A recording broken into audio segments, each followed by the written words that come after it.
یہ قربانی حضرت ابراہیم کا طریقہ ہے. حضور نے اگرچہ نبی پاک کی اپنی سنت تھی، یہ بھی کہہ سکتے تھے سنتی و سنت ابیکم ابراہیم، میری سنت ہے اور تمہارے باپ ابراہیم کی سنت ہے. یہ نہیں فرمایا. جب صحابہ نے کہا قربانی کیا ہے، فرمایا سنت ابیکم ابراہیم، یہ تمہارے باپ ابراہیم کی سنت ہے. ہر صاحب نصاب پر قربانی واجب ہے.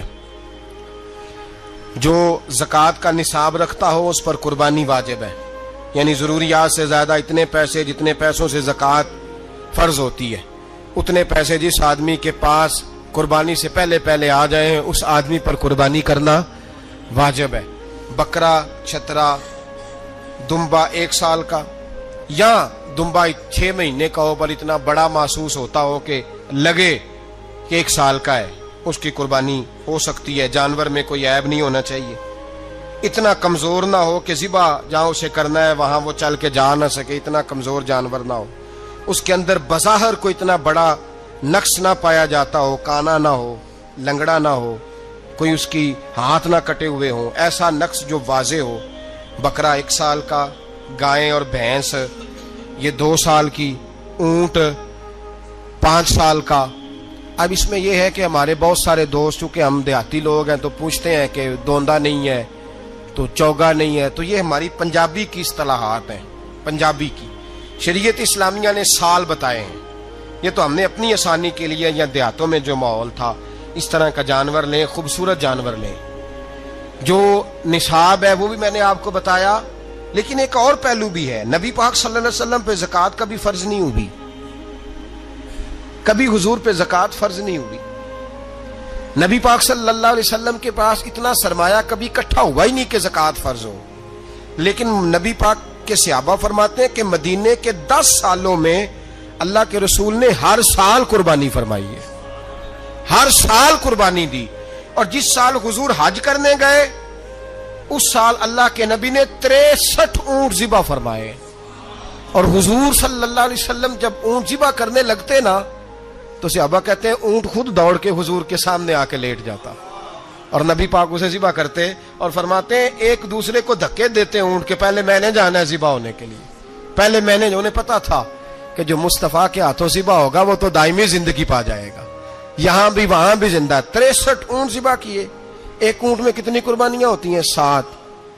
اب 63 کو 7 سے ضرب دو گے تو کتنی بنے گی؟ اور پھر نبی پاک صلی اللہ علیہ وسلم نے 10 سال مدینہ منورہ میں قربانی دی، ہر سال. اب وہ 63 اونٹ، ایک اونٹ میں 7 قربانیاں، ہر سال یہاں قربانی. اور مولا علی شیر خدا فرماتے ہیں نبی پاک 2 قربانیاں دیتے. میں نے کہا حضور 2 جانور ذبح کر رہے ہیں آپ، تو حضور نے فرمایا ایک میری طرف سے، ایک میری امت کی طرف سے، غریبوں کی طرف سے. اور حضرت علی کو حضور نے وصیت فرمائی تو 2 دیا کرے گا. یا رسول اللہ صلی اللہ علیہ وسلم میں غلام ہوں، خادم ہوں. حضور نے فرمایا علی ایک تو نے اپنی دینی ہے، ایک میری طرف سے دینی ہے. 2 قربانیاں. مولا علی نے بھی ساری زندگی 2 قربانیاں دی. حضرت علی بھی مال کے نصاب نہیں تھے، اپنا مکان ہی نہیں تھا، کوئی کاروبار نہیں تھا، کئی دن فاقے رہتے تھے، پر قربانیاں کتنی دیتے تھے؟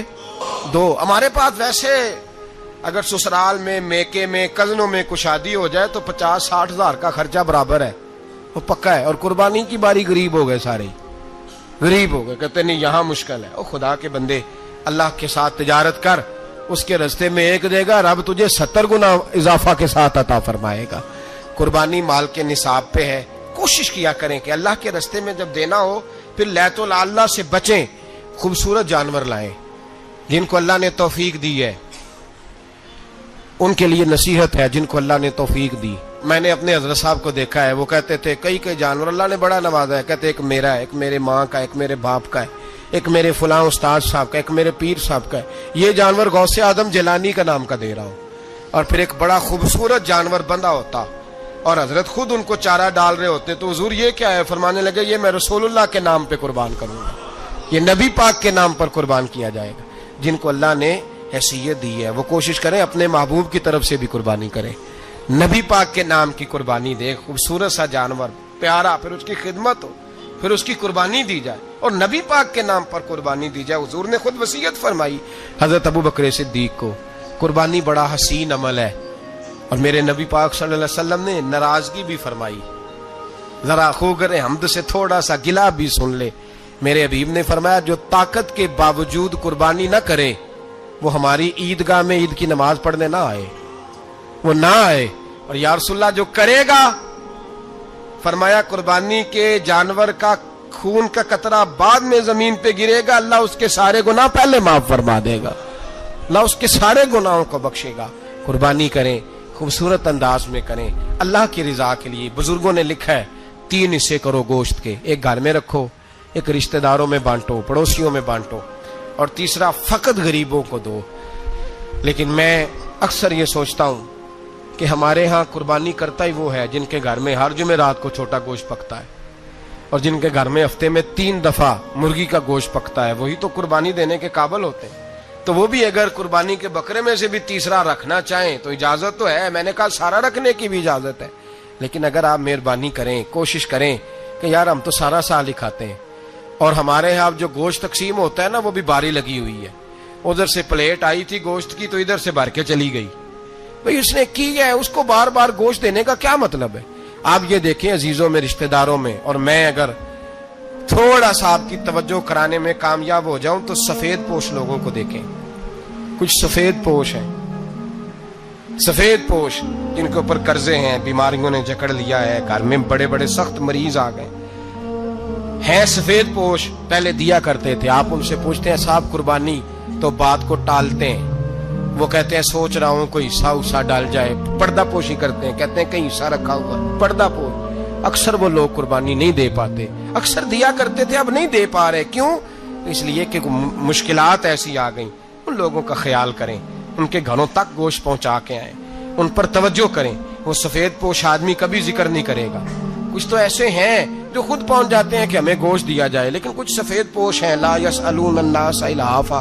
اللہ فرماتے کچھ لوگ لپٹ لپٹ کے سوال نہیں کرتے, سفید پوشی کا بھرم رکھتے ہیں, کا مزاج نہیں. ان کی طرف دیکھیں, اپنے رشتہ داروں کو دیکھیں, خاص کر ان رشتہ داروں کو دیکھیں جن کا آپ کو پتہ ہے کہ غریب ہیں, مجبور ہیں, ان کے گھروں میں گوشت بھیجیں.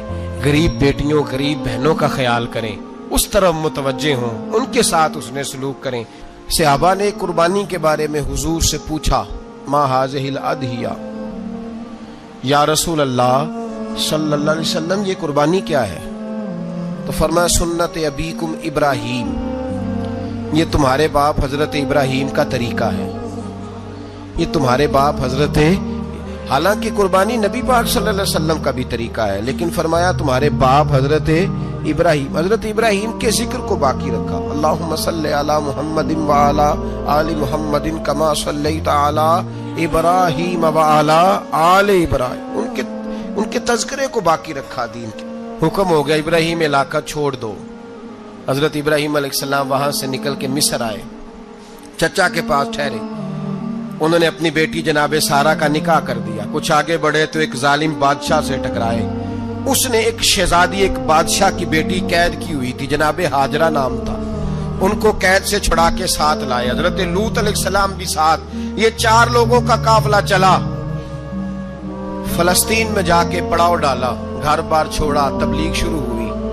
حضرت ابراہیم کے گھر میں 2 خواتین ہیں, ایک آپ کی بیوی ہیں, ایک حضرت ہاجرہ ہیں, اولاد کوئی نہیں. حضرت ابراہیم نے ایک بچہ روتے ہوئے دیکھا تو آنکھوں میں آنسو آئے, کہنے لگے ربی حب لی من الصالحین, یا اللہ مجھے بھی نیک اولاد عطا کر. حضرت سارہ نے سن لیا, کہنے لگی ابراہیم شاید میرے بطن سے تو آپ کو نصیب نہیں, ہاجرہ سے نکاح کر لو. جناب ہاجرہ سے نکاح ہوا. اللہ تو بڑا بے نیاز ہے, رب کریم نے حضرت اسماعیل جیسا خوبصورت بیٹا عطا فرمایا. بیٹا کالا سیاہ بھی ہو تو سینے کی ٹھنڈک ہوتا ہے, پر یہ تو وہ بیٹا ہے جس کی پیشانی میں نور محمدی چمکتا ہے صلی اللہ علیہ وسلم. حضرت سیدنا اسماعیل علیہ اتنے خوبصورت. اب جس بیوی کے یہاں بیٹا تھا, بیٹھنا اٹھنا بھی زیادہ اس کے پاس, آنا جانا بھی اس کے پاس, توجہ ادھر ہو گئی. جناب سارہ رشک کرنے لگی. ایک دن کہنے لگی اسے چھوڑا جنگل میں, وادی غیر ذی زرع, مکے کے پاس. حضرت سیدنا ابراہیم علیہ السلام 2 کلو کھجوریں 1 مشکیزہ پانی کا دے کر کے, اور وہاں بٹھایا آپ نے اپنے بچے کو اور اپنی زوجہ جناب ہاجرہ کو, اور بٹھا کر کے یہ واپس پلٹنے لگے تو حضرت ہاجرہ سلام اللہ علیہ نے آواز دی, کہا ابراہیم کس کے سہارے پہ چھوڑ کے جا رہے ہیں؟ جہاں آب زمزم کا کنواں ہے نا، جو لوگ گئے ہیں انہوں نے صفا مروہ کی صحیح کی ہے، صفا مروہ سے باہر نکلے نا، سرکار کی ولادت کا مقام ہے، اس جگہ پہ آب زمزم کا کنواں تھا، وہاں حضرت سیدنا ہاجرہ کو بٹھایا، کوئی چیز نہیں، کوئی درخت نہیں، کوئی کھیت نہیں، کوئی پانی نہیں، کوئی کنواں نہیں، وہاں بٹھایا اور بٹھا کر کے نکلنے لگے تو جناب ہاجرہ فرمانے لگی ابراہیم کس کے سہارے پہ چھوڑ کے جا رہے ہو؟ کہنے لگی اللہ کے سہارے پہ۔ تو پاک باز بی بی نے ایک لفظ پوچھا، کہا ابراہیم یہ میرے رب کا حکم ہے، یہ میرے بس جن کا عقیدہ توحید مضبوط ہو ان کے لیے ایک جملہ کافی ہوتا ہے، یہ میرے اللہ کا حکم ہے؟ تو جناب ابراہیم علیہ السلام فرمانے لگے ہاجرہ ہاں رب کا حکم ہے۔ جب یہ لفظ کہے تو چاہیے تھا نا حضرت ابراہیم تسلی دیتے، تو بی بی صاحبہ تسلی دینے لگی، عرض کرنے لگی ابراہیم اگر اللہ کا حکم ہے تو پھر آپ ہماری فکر نہ کرنا، اگر یہ رب کا حکم ہے تو پھر ہماری فکر نہ کرنا، جس رب نے ہمیں یہاں تک پہنچایا ہے وہ ہمیں کبھی بھی ضائع نہیں فرمائے گا، پھر فکر نہ کرنا۔ حضرت ابراہیم آ گئے، بات آپ نے سنی ہوئی ہے، اشارہ کرنا مقصود ہے۔ 13 سال میں چلے مان بھی لیا جائے بعض روایات کی روشنی میں کہ آتے جاتے بھی رہے، لیکن مکمل دیکھ بھال اپنے بچے کی پرورش میں پورا حضرت ابراہیم علیہ السلام کا کردار، سارا کردار ماں کا تھا۔ فلما بالغ معه السعي، بیٹا جب اتنا بڑا ہوا کہ ساتھ چلنے لگا، حضرت ابراہیم نے اپنے بیٹے کو بلا کے کہا بیٹا مجھے خواب آئی ہے، میں تجھے ذبح کر رہا ہوں، تیری کیا رضا ہے؟ تو حضرت اسماعیل کہنے لگے یا ابت افعل ما تؤمر، ابا جی اللہ جیسے حکم دیتا ہے میرے ساتھ ویسے ہی کریں، جیسے اللہ حکم دیتا ہے ویسے ہی بولیے، ویسے ہی کریں۔ حضرت ہاجرہ کو کہا کہ ایک دوست نے دعوت کی ہے تو وہاں جا رہے ہیں، بی بی مطمئن ہے، تفصیلات کی ضرورت نہیں، ختم بات، اعتبار ہے، مطمئن ہو گئی۔ شیطان پیچھے سے آیا اماں کے پاس، ذرا تھوڑی دیر کے لیے تصور جمائیے، یہاں تو پڑوسن آ کے کو بات بتا دیتی ہے خاوند کے بارے میں تو کئی مہینے جھگڑا جاری رہتا ہے، پڑوسن محلے دار۔ شیطان نے آ کے بتایا لفظ کیا ہے؟ کہا حضرہ تمہیں پتہ ہے کہاں جا رہے ہیں؟ کہا دوست کی دعوت میں۔ تو کہنے لگے دوست کون ہے؟ رب کریم، اور ابراہیم کا خیال ہے کہ اس رب نے مجھے حکم دیا ہے کہ میں ذبح کروں۔ تو حضرت ہاجرہ کہنے لگی کبھی باپ بھی بیٹا ذبح کرتے ہیں؟ شیطان کہنے لگا ان کا خیال ہے کہ ان کے رب نے حکم دیا ہے۔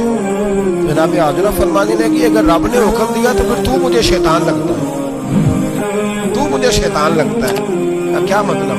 فرمانے لگی اگر رب کریم کا حکم ہے تو میرے پاس ایک اسماعیل ہے، اگر 1000 بھی ہوتے میں سارے اللہ کے راستے میں پیش کر دے دیتی، مالک کا ہی تو ہے سارا کچھ، اسی کا ہے، اس میں لیت اللہ کی کیا گنجائش؟ حضرت سیدنا ابراہیم علیہ السلام نے بیٹے کے حلق پہ چھری رکھ بھی دی اور چھری چلا بھی دی، رکھ بھی دی، اور وہ تو اللہ کریم نے فرمایا یا ابراہیم قد صدقت الرؤیا، ابراہیم تو نے خواب سچا کر دکھایا، وہ قیامت تک تیرا نام رہے گا۔ حضرت ابراہیم نے وطن بھی دیا، جان بھی دی، بیٹا بھی، اللہ کریم نے دمبے دیے، فرمایا یہ فدیہ ہے۔ اب یہ قربانی قیامت تک حضرت ابراہیم کے طریقے کے مطابق جاری ہے۔